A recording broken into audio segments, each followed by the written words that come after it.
Filming outside, as you can see. This is our search and rescue hangar, and we are going to talk about all the lessons learned, a little overview of the event, some of the personal experience that I had, and how we can make each other better and our different agencies better. The Route 91 Harvest Festival. A lot of people ask what that is. It is a country music venue that we have for several years, and unfortunately during this event it was the biggest mass shooting in U.S. history. So again, the Route 91 is a concert festival. We've had this for several years. It goes from Friday to Sunday. The event occurred on a Sunday, and it's an open-air venue. There's approximately 22,000 people that attend this. And you think 22,000 people, that is a lot of people, but not for Las Vegas. Las Vegas, this has barely met a threshold of how much people that we usually have coming to different events. When I talk later about personnel, it's what our footprint is and how we gauge our response to these type of incidents. So the venue itself, again, 22,000 people. It's that open air venue just across from Mandalay Bay. As you guys can see, some of the pictures that are posted. A great atmosphere. Again, lots of good people, lots of good music, lots of good food. This is one of the things that kind of helped us in our response to this, because again, 22,000 people are there, and at this concert we had a lot of off-duty firefighters, off-duty police officers, nurses, doctors, military, which actually helped overall in our response to and saving lives during this incident. So where it gets personal for me is, so I was off duty. I responded to the command post that night. Part of my role that night, I was a sergeant at the time for our Multi-Assault Counterterrorism Action Capabilities section, which is a long way, we call it MACTAC. It's a long way of saying the active shooter training section. So my job at the time was to train police, fire, EMS, the private sector, critical infrastructure, and how to prepare and respond to an active assailant incident, especially one that could rise to a complex coordinated attack such as Mumbai, India. So that was my role that night, coming to the command post. I've done several trainings, reviewed after action reports of different active shooters across the country and overseas, and really preparing our role. And where it gets more personal is I have an identical twin brother. He's a sergeant today in our gang unit. During that night, he was a detective. He hadn't worked an overtime gig in 4 years, but a country music concert, you think to yourself, hey, work overtime. So when this happened, and I'll talk a little bit more about it, but he was shot in the neck that night, and again, luckily survived full recovery. But it's when you think about these incidents, like, oh, it would never happen here, or not somebody that you know or trust, but it happened to me. It happened to my brother. My brother was shot, and you just have to be mentally prepared for that. So the suspect in this incident, this is the one and only time I'll mention his name because I don't want to glorify this individual, but suspect was Stephen Paddock. He was 64 years of age. He had been divorced. He actually had pretty good money with real estate. He had been an auditor, and he had very minimal contact with law enforcement. When you think of a lot of these shooters, there's like a severe mental illness or whatever reason that causes somebody to do an active shooter incident, but nothing really would set this on a path to hey, this is someone we need to look into.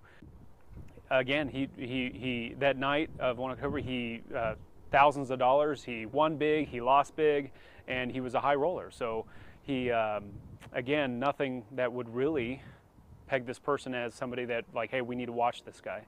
During the investigative phase of the suspect, we looked into his internet search history, which he looked up a bunch of different venues across the country. He looked up SWAT tactics, police tactics, and how we would respond to something like this. And with all the different venues, terrorist attack or people and property, they want to make a statement, they want to do some damage, and this is what he was looking for. So as the night unfolds, and as I talk about this, I'm kind of going chronological, and I kind of bring in some experience with this. But there was a lot of things that worked in our benefit as far as response and or mitigating threat or saving lives.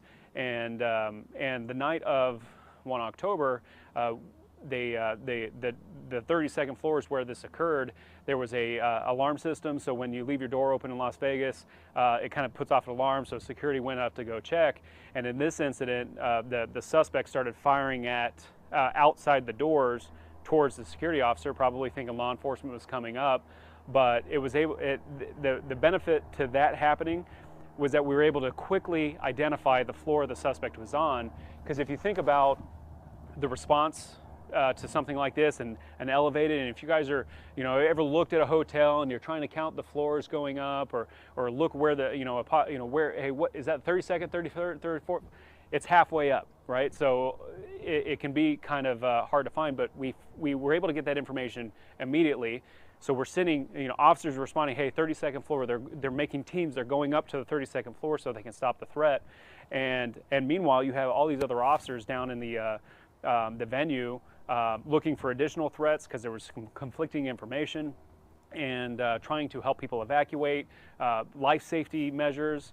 And so there was a lot of things that helped, and one of those things that helped too was, again, all those people that attend that country music concert, off-duty firefighters, police, nurses, doctors, military, that were helping people to save lives. So, and if you ever looked at any image, you see a lot of people walking around without their shirts on because they're taking the shirt off to help provide medical attention as well. So from approximately 10:06 to 10:16, the suspect had fired over 1,000 rounds. And it came in several different volleys. And one of the things that one of my friends, who's a sergeant that was working overtime that night, he is now the MACTAC sergeant, Sergeant Van Nest. He was describing the volleys. They just keep coming. It just keeps coming. When's it going to stop? And then after the last one, you're like, he's just waiting for the next volley, the next 100 rounds to come at him. So it was a very dynamic incident, especially from that, and when you're trying to identify where the shooting's coming from.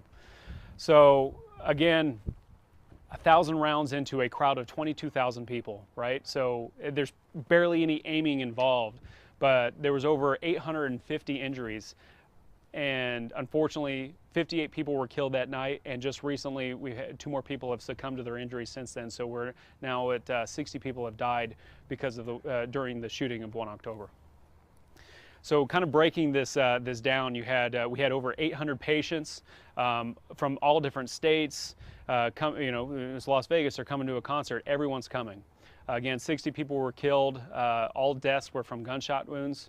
13 area hospitals saw patients. Our trauma centers were saturated with people, and we had about 250 people transported by EMS.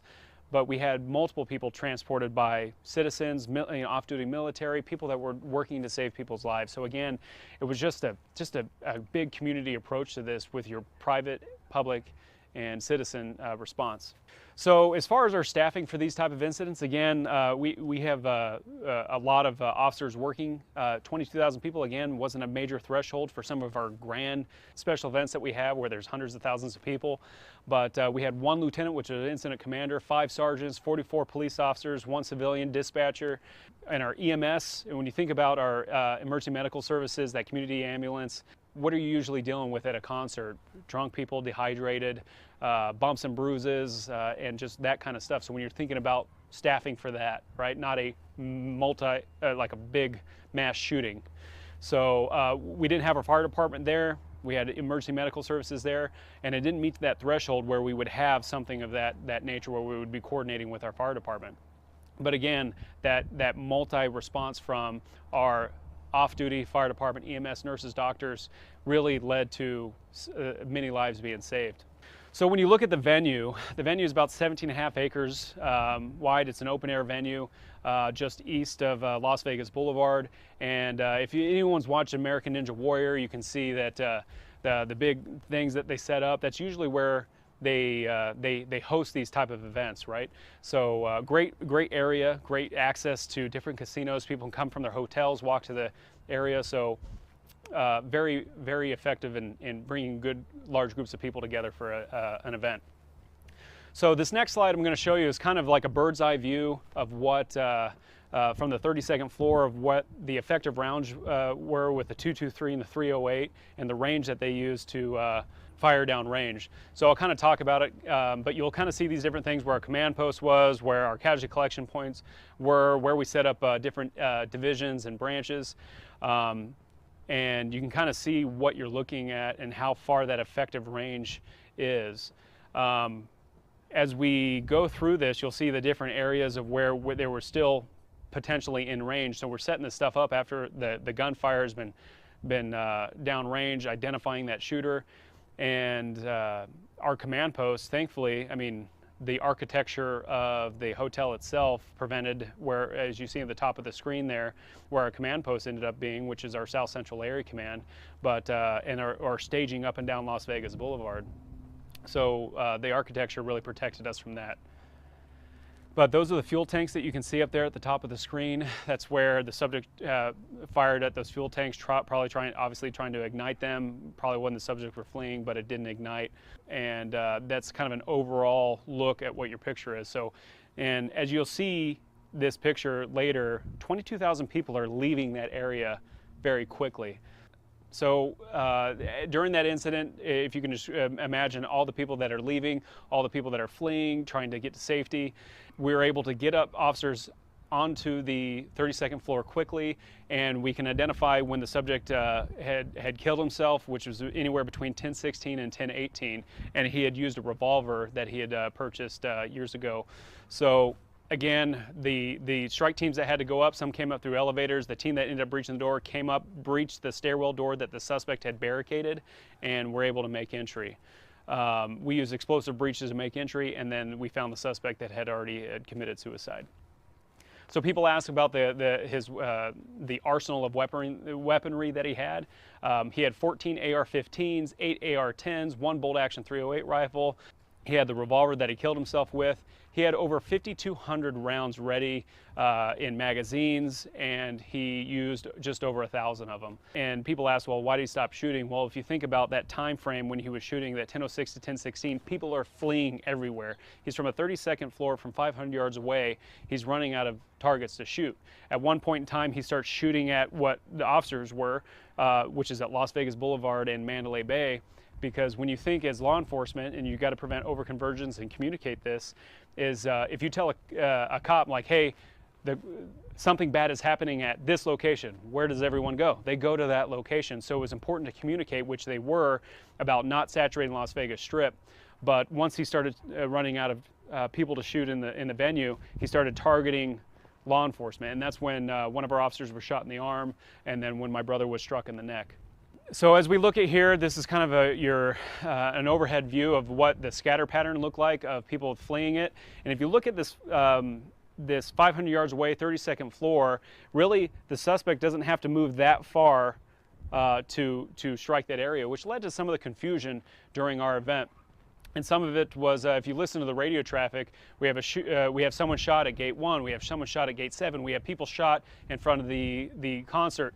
So the conflicting information made you think there was multiple shooters. They were looking for people doing drive-bys. They were looking for the shooter on the field, which there was none. There was nobody in the venue itself. It was coming from Mandalay Bay. So people on our exterior say, hey, it's coming from Mandalay Bay. But you remember we talked about how do you count that far up? And again, that thing that went to our favor was the security officer getting shot at and identifying the floor the suspect was at. So as you look at this, and you can see where the suspect was firing at the fuel tanks, where the suspect was firing into the crowd, and what 22,000 people look like when they spread out. And when you think about who was at this concert, we talked about the people coming in from out of town. So when you're in Las Vegas, what is home to you? What you're and familiar with is where you're staying. You're staying at Caesar's Palace, the Flamingo, the Paris, the Venetian, the Wynn. You're going to run back to what you know, and that's what they did. People running back into hotels, and some of that conflicting information, which I'll talk about our distractor calls, was people coming back to the hotel that were shot, and people calling in saying, we have someone shot inside Caesar's Palace, we have someone shot inside the Paris, we have someone shot inside New York. And it was just really them getting information. Yeah, they have someone shot inside there, but they weren't shot at the hotel. They were shot at the venue and went back, which led to some of the confusion and diversion of resources initially. And you can see here off to that, just east of the strip is our McCarran International Airport. We had people running across live runways to escape the fire because they think this is a complex coordinated attack, right? So we had a lot of distraction calls that came in. We had saturated with phone calls. Our dispatchers did a phenomenal job, and one thing that that tends to get overlooked is just that the effect that this can, something like this can have on our dispatchers. They're hearing these 911 calls coming in. They're asking for information. They want to know where to go. Where is it safe? Is my family member okay? They were getting calls from out of the country or out of the state. Where can we go for safety? And our dispatchers did a phenomenal job. They're good at handling stress. They're very well trained, and they did just such a phenomenal job in getting all these calls and reacting to it. So as far as the distraction calls, this is where it got a little dynamic because we had to start target hardening our critical infrastructure. So as you look at the video I'm about to play, this is our, a very large view of our strip and some of the distraction calls which led to some confusion, but we were able to adapt quickly and realize, based on previous after-action reports on echo calls and people calling in from different locations. But even though when we say someone was shot inside Caesar's Palace, even though that's likely not the case, they're coming to the hotel, we still have to react to that. We have to start target hardening. And what we did is our leadership did at the command post, our executive leadership, our incident commander, which is Captain Pelletier, they saw the need to start target hardening this infrastructure. So when you listen to this, just keep in mind that none of this happened. No active shooters, no hostages or anything. Division, go ahead. Hey, Chief, we're getting reports from bystanders that they saw somebody go into an RV directly across the street from where we're at, wearing fatigues and a black duffel bag. And 6, be advised we're getting reports on Mandalay Bay, the top of Mandalay Bay at the bar. We currently have another active shooter up there. I have reports that there's an active shooter at New York, New York. And shots heard from Hooters. We have reports of active shooters now at Hakkasan and New York, New York. I have not confirmed that. Also getting reports that shots are being fired at MGM as well. Shots fired at MGM. We now have report of an active shooter at the Tropicana, active shooter at the Tropicana. Command from North Branch Emergency Traffic. We have people on the roof of the Tropicana, at least 2 people on the roof of the Tropicana. Emergency traffic, shots fired in the Tropicana. Shots fired in the Tropicana. Command from North Branch, we're getting people evacuating out of the Excalibur, reporting that there's a fire in there. Chief Blackburn's receiving reports of shots fired in the Planet Hollywood, and I see strobes going off inside of the Mandalay. Chief Blackburn just came in here. He's reporting shots fired at Caesars now. Be advised we are currently receiving reports of an active shooter at McCarran Airport. Repeat, active shooter at McCarran Airport.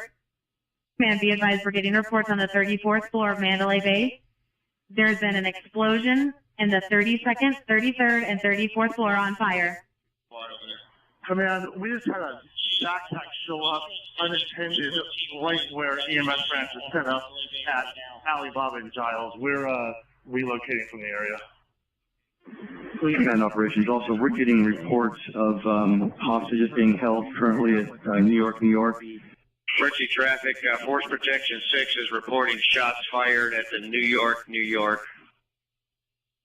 So again, all these distractor calls, none of this actually happened. I mean, we did breach the 32nd floor where the explosion and the fire calls came out, but I remember being in the command post and hearing McCarran Airport come out, and I thought to myself, the Fort Lauderdale shooting, the active shooter inside Fort Lauderdale Airport, and I just remember the footprint and the response that was necessary for that, and having to divert those resources if we needed to. But again, we started target hardening. We were able to vet this information quickly, and by sending strike teams up and down the strip to communicate with their security, and we're able to vet information, and in some cases, within seconds, being able to say, no, there's no shooting at this area if they were coming out, or within 30 seconds to a minute saying, hey, we've looked over this place, we've got camera, none of that is happening.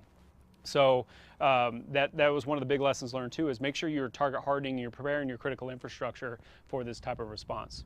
So that's kind of the incident in a nutshell. But there was a lot of things that we did in Las Vegas to help prepare for something like this. And one of those things was our multi-assault counterterrorism action capabilities section that was created in 2009. In 2008, Mumbai, India attack happened. It was in the tourist area. There's attacked several locations. So our leadership sent a contingent of people down to Mumbai, look at the lessons learned, and bring back the lessons learned and created our MACTAC section. So the MACTAC section was created to have that multifaceted approach to education. So it was training our cops, training our firefighters, training our community, critical infrastructure, citizens to help respond to something to this magnitude, and which really started our great relationship with our fire department. And it's one of our biggest lessons learned that worked out to our benefit was that integrated law enforcement fire department training, and it's helping each other. And this is what the benefit of that is I hear other agencies talk about how, oh, our fire department, our police departments don't get along. We're all first responders. And when I hear that, it just breaks my heart because we have such a good relationship here. And I'll tell you why it's important, because when I was responding to the command post, I know my brother's down there. I sent him a text that night just before I leave to respond to it and just make sure it's okay. I haven't heard from him. I hear the radio traffic, people are getting shot. And when I show up to the command post, I'm walking in with Chief Sessions from the fire department, and I said, Chief, thank God you're here, because I had trained with him. I'd worked with him in the past. One of our rescue task force groups that went down there, the firefighters were during an interview with them. They said they ran into our guys that they had trained with, said, oh, thank God you're here, because under stress, you want to work with somebody you can trust, somebody that you know that can handle it and that is going to be there to help you through this. It's a level service. We're human. We're that human approach to it. So it's absolutely essential for that training, because the first time you're in a critical incident shouldn't be the first time you see another first responder, another agency that you're working with. It should be, thank God you're here, just like in my case, and we're able to handle business. So one of the things that help us is that we train in the academy, we train in our promotional exams, we train in our upper echelon, we have a special events section, we have a dedicated task force of fire departments and different agencies in that MACTAC training that in every facet, in every realm of our agencies, there's some type of integrated communication, training. We teach at the academies. Every promotional exam, fire department's coming in, talking to our leadership on how to respond to this, and that constant communication from the upper echelon level, that multifaceted approach really is second to none, because when the critical incident happened, again, coming from my mouth, thank God you're here.